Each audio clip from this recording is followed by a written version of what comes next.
안녕하세요. 신기한 나라 직장 내 괴롭힘 시리즈 5화 괴롭힘과 우울증. 산재 인정 사례에 대해 이야기해보겠습니다. 1장. 몸이 아니라 마음이 무너질 때. 직장 내 괴롭힘은 항상 눈에 보이는 상처를 남기지 않습니다. 출근 전 심장이 빨리 뛰고 회사 생각만 하면 숨이 막히고 잠이 오지 않습니다. 사람들은 이렇게 말합니다. 그냥 스트레스겠지. 하지만 어떤 경우에는 단순한 스트레스가 아닙니다. 이 말을 쉽게 내뱉는 것은 피해자의 고통을 과소평가하는 행위가 될 수 있습니다. 신체적인 폭력이 아니라는 이유로 정신적인 고통까지 없는 것으로 치부해서는 안 됩니다. 직장 내 괴롭힘은 육체적 상해만큼이나 심각한 정신적 고통을 안겨줄 수 있습니다. 때로는 눈에 보이는 상처보다 더 깊고 오래가는 흔적을 남기기도 합니다. 2장. 실제로 일어나는 변화. 괴롭힘이 반복되면 사람의 뇌는 계속 위험 상황에 있다고 판단합니다. 이러한 지속적인 스트레스는 뇌의 기능에 실제적인 변화를 가져옵니다. 뇌는 생존을 위해 위험을 감지하고 이에 반응하도록 설계되어 있습니다. 하지만 직장 내 괴롭힘처럼 장기간 동안 반복되는 위협은 뇌의 과도한 경계 상태를 유발하고 이는 결국 여러 부작용으로 이어집니다. 그래서 나타나는 변화들. 불면. 밤마다 잠 못 이루고 뒤척이거나 어렵게 잠이 들어도 악몽에 시달리며 깊은 잠을 자지 못하게 됩니다. 몸은 피곤하지만 정신은 계속 깨어있어 쉬지 못하는 상태가 반복됩니다. 집중력 저하. 업무에 집중하기 어렵고 사소한 실수도 잦아집니다. 기억력이 떨어지고 판단력이 흐려지는 등 일상적인 업무 수행 능력에도 문제가 생길 수 있습니다. 불안. 늘 마음이 불안하고 초조하며 작은 소리나 자극에도 깜짝 놀라는 등 과민 반응을 보이게 됩니다. 예측 불가능한 상황에 대한 두려움이 커져 일상생활 전반에 영향을 미칩니다. 우울감. 하루 종일 기분이 가라앉고 아무것도 하고 싶지 않아지며 즐거웠던 일에서도 흥미를 잃게 됩니다. 심한 경우 무기력감과 함께 삶의 의미를 잃어버리는 경우도 있습니다. 무기력. 어떤 일에도 의욕이 생기지 않고 몸을 움직이는 것조차 힘들게 느껴집니다. 모든 것이 버겁고 자신감을 상실하여 아무것도 할 수 없다는 생각에 사로잡히게 됩니다. 처음에는 견딜 수 있지만 시간이 지나면 일상 자체가 무너집니다. 이러한 변화들은 점진적으로 나타나기에 스스로 알아차리기 어려울 수 있습니다. 하지만 결국에는 개인의 삶뿐만 아니라 가족관계, 사회생활 전반에 심각한 영향을 미치게 됩니다. 3장. 많은 사람들이 모르는 사실. 여기서 중요한 사실 하나. 정신질환도 산업재해가 될 수 있습니다. 많은 사람들이 육체적 상해만 산업재해로 인정된다고 생각합니다. 하지만 정신적인 피해, 역시 업무와의 관련성이 인정되면 산업재해로 인정받을 수 있습니다. 이는 근로자의 건강과 안전을 보호하기 위한 중요한 제도적 장치입니다. 우울증. 극심한 스트레스로 인해 발병한 우울증은 분명히 업무상 질병으로 인정될 수 있습니다. 단순히 기분이 우울한 것을 넘어 일상생활과 업무 수행에 지장을 줄 정도의 증상이 지속될 때 해당됩니다. 적응장애.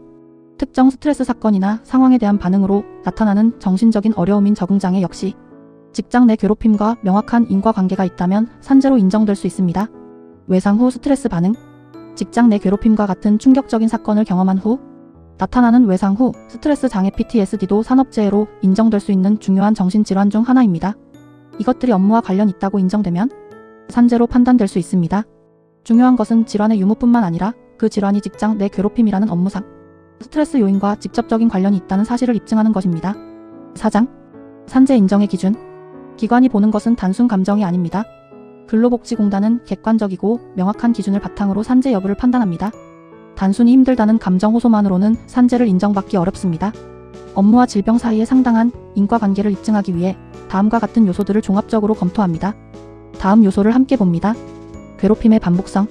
일회성 사건보다는 지속적이고 반복적으로 발생한 괴롭힘의 패턴을 중요하게 봅니다. 장기간에 걸쳐 괴롭힘이 이루어졌다는 사실은 피해자의 정신 건강에 미치는 영향이 크다는 것을 의미합니다. 업무상 관계 여부. 괴롭힘이 개인적인 감정 싸움이 아니라 업무의 연장선상에서 또는 업무와 관련된 관계 속에서 발생했는지를 확인합니다. 직장 내 상사, 동료, 부하 직원 등 업무적으로 얽힌 관계에서 발생한 괴롭힘이 대상이 됩니다.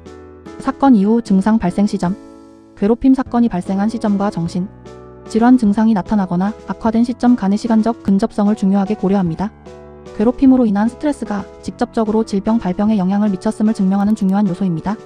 의료 기록. 정신과 진료 기록, 진단서, 소견서, 약물 처방 기록 등 의료적인 증거는 산재 인정에 매우 중요한 역할을 합니다. 꾸준한 치료와 그에 따른 의료 기록은 질병의 심각성과 업무와의 인과관계를 입증하는 데 필수적입니다. 즉, 회사 때문에 힘들다가 아니라 업무와 건강 악화의 연결성을 확인합니다. 이는 단순히 주관적인 고통을 넘어 객관적인 증거와 의학적 소견을 바탕으로 업무 스트레스가 질병을 유발하거나 악화시켰다는 사실을 증명해야 함을 의미합니다. 근로복지공단은 이 모든 요소를 종합적으로 판단하여 산재 여부를 결정합니다. 5장. 실제 인정 사례의 공통점. 산재로 인정된 사례들을 보면 공통점이 있습니다. 이는 피해자들이 겪었던 상황이 결코 특별하거나 예외적인 것이 아니라 직장 내 괴롭힘의 전형적인 형태를 띠고 있음을 보여줍니다. 이러한 사례들은 앞으로 발생할 수 있는 유사한 상황에도 중요한 판단 기준이 됩니다. 지속적인 업무 배제, 업무에서 의도적으로 배제되거나 중요한 업무에서 제외되어 소외감을 느끼게 만드는 괴롭힘이 장기간 지속되는 경우가 많습니다.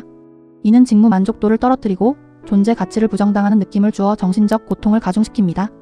공개적 모욕, 다수의 동료 앞에서 인신공격이나 비난을 받거나 능력이나 인격을 폄하하는 발언을 듣는 등 공개적으로 모욕당하는 상황이 반복되는 경우가 많습니다. 이러한 행위는 피해자의 자존감에 심각한 상처를 남깁니다.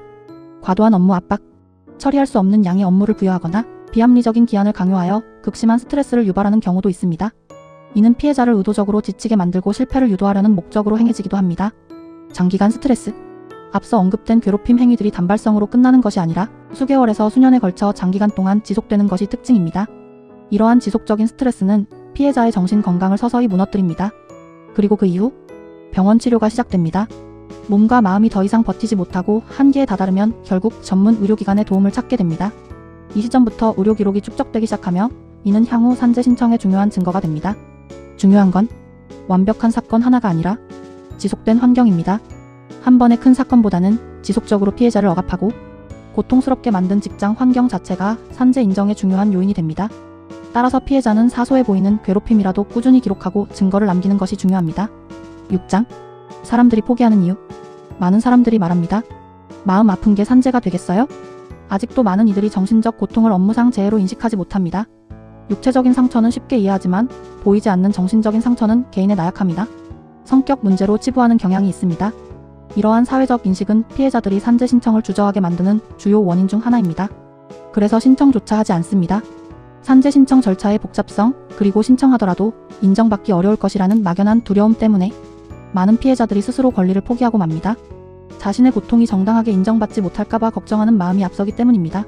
하지만 현실에서는 정신적 피해 인정 사례가 계속 늘어나고 있습니다.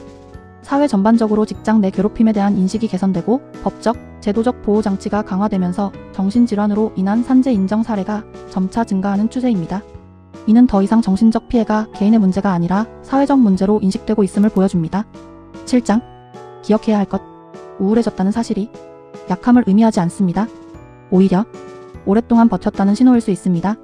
당신이 우울감을 느끼는 것은 당신이 약하기 때문이 아니라 오랜 시간 동안 부당한 대우와 스트레스에 맞서 싸웠다는 증거입니다. 당신의 몸과 마음이 더 이상 감당하기 어렵다는 신호를 보내는 것이므로 이를 외면하지 않고 도움을 요청해야 합니다. 문제는 개인의 성격이 아니라 지속된 환경일 수도 있습니다.